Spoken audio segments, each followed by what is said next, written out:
Comme d'autres territoires d'outre-mer, la Martinique est vulnérable aux effets du changement climatique sur son pourtour côtier. Augmentation du risque de submersion marine, érosion côtière renforcée par l'élévation du niveau de la mer et qui accentue le recul du trait de côte. Or, c'est principalement sur le littoral que l'urbanisation s'est développée, la partie centrale étant contrainte par le relief important. La mise en place de projets de relocalisation doit alors nécessairement inclure une approche de recomposition spatiale. Les participants de l'atelier ont ainsi pu analyser sur le terrain le cas du prêcheur.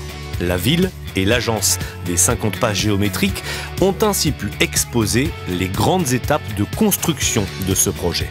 On ne peut pas déplacer les populations dans les nouvelles habitations sans s'intéresser à ce qu'ils vont quitter et sans ne pas s'attacher à leur redonner un nouvel habitat qui corresponde à leurs besoins et qui ressort donc de ces études d'urbanisme et d'urbanisme qui permettent de caractériser les habitations du prêcheur. Et ça a été l'objet de réflexions qui ont duré au moins une bonne année, traduites par des principes d'ajustement des pièces, de pièces de vie, de pièces à dormir. L'atelier a notamment permis de comprendre que les outils disponibles aujourd'hui pour concevoir ces projets doivent désormais être modernisés. L'école qu'on construit au prêcheur n'est pas qu'une école, c'est un bâtiment public en fait de multiservices où on va retrouver les médiathèques, où on va retrouver une antenne de la caisse des écoles, on va retrouver une ludothèque, on va trouver des coins de culture, c'est-à-dire très concrètement pouvoir organiser des spectacles et des laboratoires. Et donc de façon à ce que l'école vive 365 jours par an et fonctionne en permanence. Les populations seront accompagnées dans cette relocalisation à l'aide de projets de développement.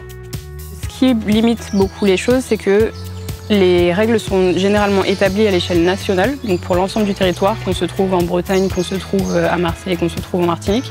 Et finalement, il y a un certain nombre de problématiques qui sont propres ou qu'on retrouve vraiment de manière exacerbée chez nous, qui ne se retrouvent pas ailleurs et finalement on n'a pas des réponses. Donc par exemple ça va être les quartiers informels qui sont en bordure littorale, on n'a pas forcément ça ou avec une telle ampleur en hexagone par exemple. Donc là il va falloir trouver une solution, des outils qui soient vraiment propres à ces problématiques.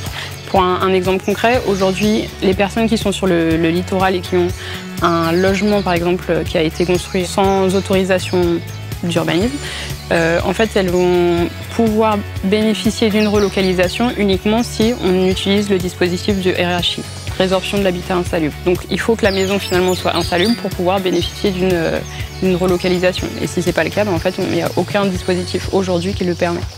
Le cas du prêcheur n'a pas été le seul évoqué durant l'atelier. D'autres projets similaires, notamment celui de Petit-Bourg en Guadeloupe, ont été abordés avec des enjeux identiques. Finalement, on a tous les mêmes problématiques, c'est-à-dire que ce qu'on retrouve régulièrement, c'est qu'il y a aussi de l'habitat, des quartiers autoconstruits qui sont sur le littoral. Donc dans ces situation très particulière, en fait, il n'y a pas d'outils aujourd'hui qui existent pour pouvoir relocaliser ces populations. Et pourtant, on a vraiment un réel besoin. Donc, il y a aussi une réflexion à mener en termes d'adaptation des outils. Afin d'accompagner de manière opérationnelle sur le terrain ces opérations de recomposition spatiale, la problématique de l'élévation du niveau de la mer nécessite désormais la mise en place de réflexions communes avec l'ensemble des acteurs concernés.